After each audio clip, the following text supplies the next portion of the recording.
जय हिंद दोस्तों, आप सभी का बहुत बहुत स्वागत है मेरे YouTube चैनल में। आज हम अपना शेड्यूल इन इंडियन कॉन्स्टिट्यूशन जो टॉपिक है हमारा भारतीय संविधान में अनुसूचियाँ, इसको हम पढ़ेंगे। और मैं आपको बता दूं, मैं एनसीईआरटी का जो सार संग्रह है इसके पूरे बुक को theory wise line by line complete करा रहा हूं। तो आप मेरे कोर्सेज को ज़रूर फॉलो करें, वीडियो को ज़रूर देखें, लाइक करें, शेयर करें, चैनल को सब्सक्राइब कर लें, जिससे आपको वीडियो का अप टू डेट मिलता रहेगा और सारे करंट अफेयर की क्लासेस, बिहार दरोगा की क्लासेस भी आपको मिलती रहेंगी। चलिए क्लास को शुरू करते हैं। भारत में मूल संविधान में कुल कितनी अनुसूचियां थीं? तो वर्तमान में तो 12 हैं, पहले कितनी थी? 8 थी।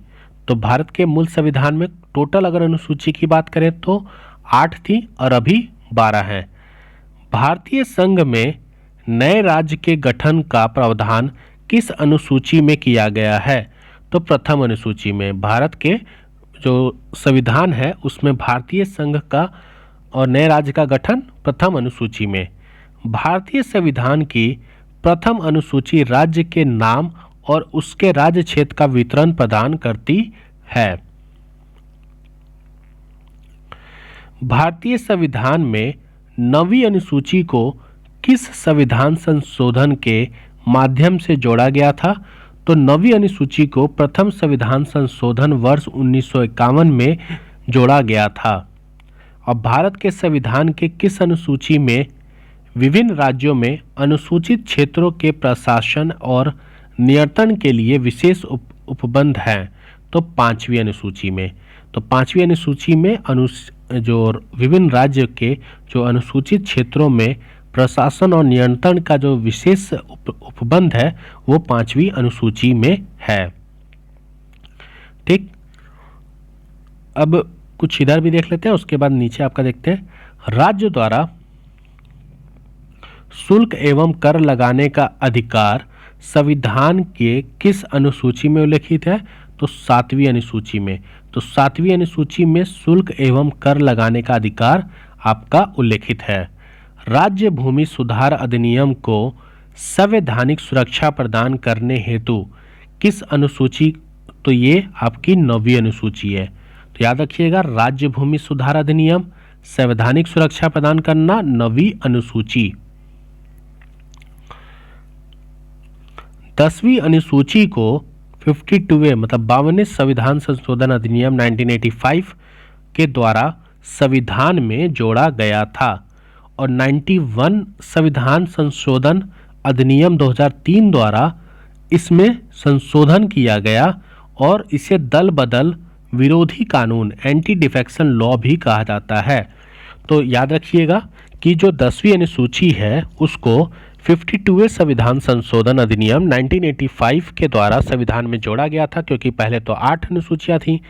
10वीं अनुसूची को 1985 में जोड़ा गया था और 91 जो संविधान संशोधन किया गया था 2003 में, उसमें इसमें संशोधन किया गया और इसी को हम एंटी डिफेक्शन लॉ भी कहते हैं। अंग्रेजी जो भारत में बोली जाने वाली एक प्रमुख भाषा है, परंतु इसे संविधान की 8वीं अनुसूची में शामिल नहीं किया गया। तो आप याद रखिएगा, क्या अंग्रेजी हमारे संविधान की जो भाषा है 8वीं अनुसूची में शामिल है? नहीं है। अब हम अनुसूचियों के संक्षिप्त वितरण को थोड़ा सा अच्छे से देखते हैं। तो देखिए, यहाँ पे जो पहली अनुसूची है वह क्या बताती है? राज्य, संघ और राज्य क्षेत्र मतलब यूनियन टेरिटरी के नाम और उनकी सीमाएं। तो यूनियन टेरिटरी के नाम और उनकी जो सीमाएं हैं वो हमारी पहली अनुसूची में है और इसका अनुच्छेद 1 से लेकर 4 तक है। दूसरी अनुसूची की अगर हम बात करें तो राष्ट्रपति, राज्यपाल, लोकसभा, राज्य विधानसभा के अध्यक्ष और उपाध्यक्ष, राज्यसभा, राज्य विधान परिषद के सभापति, उपसभापति, सर्वोच्च न्यायालय, उच्च न्यायालय के न्यायाधीश, भारत का नियंत्रक एवं महालेखा परीक्षक पदाधिकारियों के वेतन, भत्तों तथा पेंशन आदि से जुड़े प्रावधान हैं। तो दूसरी अनुसूची जो है उसमें हमारा ये सारी चीज़ें मेंशन हैं। अगर हम इसी में बात करें कि कौन सा अनुच्छेद इसमें है, तो अनुच्छेद 59(3) यहाँ पे देख लीजिए, 59 3, 65 3, 75 6, 97, 125 ये सारी चीज़ें आपकी संबंधित अनुच्छेद हैं। अब बात करते हैं हम तीसरा अनुसूची। तो तीसरी अनुसूची हमारी संघ, राज्य मंत्री, संसद, राज्य विधानमंडल के सदस्यों, चुनाव के प्रत्याशी, न्यायाधीश आदि द्वारा लिए जाने वाले जो शपथ और ओथ होते हैं या प्रतिज्ञानों मतलब एफर्मेशन के प्रारूप दिए गए हैं। अनुच्छेद 75 का 4वां क्लॉज, 84, 99 ये सारे अनुच्छेद हमारे तीसरी अनुसूची में आते हैं। चौथी अनुसूची की अगर हम बात करें तो राज्य एवं संघ राज्य क्षेत्रों के लिए राजभाषा में स्थानों का आवंटन।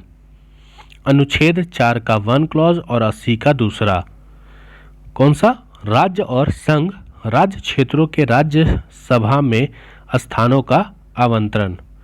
5वीं अनुसूची में अनुसूचित क्षेत्रों एवं जनजातियों के प्रशासन तथा नियंत्रण से जुड़े जो प्रावधान होते हैं वो हमारी 5वीं अनुसूची में होता है और अनुच्छेद इसका क्या हो जाएगा? 244(1). 6वीं अनुसूची में असम, मेघालय, त्रिपुरा, मिजोरम राज्य के जनजातीय क्षेत्रों के प्रशासन से संबंधित उपबंध। ठीक, अनुच्छेद 244 का क्लॉज 2 और 275 का क्लॉज 1 हमारी 6ठी अनुसूची से है और असम, मेघालय, त्रिपुरा, मिजोरम। 7वीं अनुसूची की बात करें तो संघ सूची, राज्य सूची और समवर्ती सूची इसमें शामिल है। किसमें? 7वीं अनुसूची में। और अगर अनुच्छेद की बात करें तो अनुच्छेद 246 इसमें मेंशन हो जाएगा। 8वीं अनुसूची जो है हमारी वह संविधान द्वारा मान्यता प्राप्त 22 भाषाओं की सूची है। तो क्या 8वीं अनुसूची में अंग्रेजी को मान्यता दी गई है? तो नहीं दी गई है। तो 8वीं अनुसूची में संविधान द्वारा मान्यता प्राप्त 22 भाषाओं की सूची है और इसका जो अनुच्छेद हो जाएगा वो आपका 344 क्लॉज 1 और 351 हो जाएगा। 9वीं अनुसूची की अगर हम बात करें तो इसमें भूमि सुधार एवं जमींदार उन्मूलन से संबंधित अधिनियम, नियम विनियम आदि जिन्हें न्यायिक पूर्वलोकन से बचाने के लिए इसमें सम्मिलित किया गया था। तो जो अनुच्छेद 31 का ख है वह हमारा 9वीं अनुसूची में आता है। 10वीं अनुसूची की अगर हम बात करें तो दल बदल नियम, जो हमने अभी डिफेक्शन लॉ के बारे में पढ़ा था ऊपर, जो 91 में संविधान संशोधन में जिसमें चेंजेस लाए गए थे, तो दल बदल डिफेक्शन के आधार पर संसद और विधानसभा के सदस्यों की निर्हता से संबंधित उपबंध हैं। ठीक है, अनुच्छेद 102 और 91 का क्लॉज 2। आगे बात करें तो जो 11वीं अनुसूची है उसमें हम पंचायतों की शक्तियां, उत्तरदायित्व निर्धारित किए गए हैं और इसका जो अनुच्छेद है वो 243 का 6 है। और 12वीं अनुसूची नगर पालिका की शक्तियां एवं उत्तरदायित्व निर्धारित की जाती है 12वीं अनुसूची में, अनुच्छेद 243(ब). 8वीं अनुसूची में सिंधी भाषा के 21वें संशोधन अधिनियम 1967 के द्वारा जोड़ा गया था। तो अभी सिंधी भाषा को कब जोड़ा गया था? 21वीं संविधान संशोधन अधिनियम। और अभी 4 भाषाओं को और जोड़ा गया था, 4-5 भाषाओं को, तो आप उनका नाम भी कमेंट करके बता सकते हैं अगर आपको पता है तो। ठीक है, तो आज हमने क्या पढ़ा? आज हमने पढ़ा भारतीय संविधान में अनुसूचियाँ, मतलब शेड्यूल इन इंडियन कॉन्स्टिट्यूशन। ठीक है, नेक्स्ट क्लास में नहीं, थोड़ा सा चीज़ें और हैं, फीचर्स ऑफ, हाँ नेक्स्ट क्लास में हम फीचर्स ऑफ जो ये हैं इसको हम देखेंगे। ठीक है, तो वीडियो को लाइक और शेयर ज़रूर कीजिएगा और फॉलो कीजिए जिससे आपको daily classes up to date मिलते रहें। जय हिंद।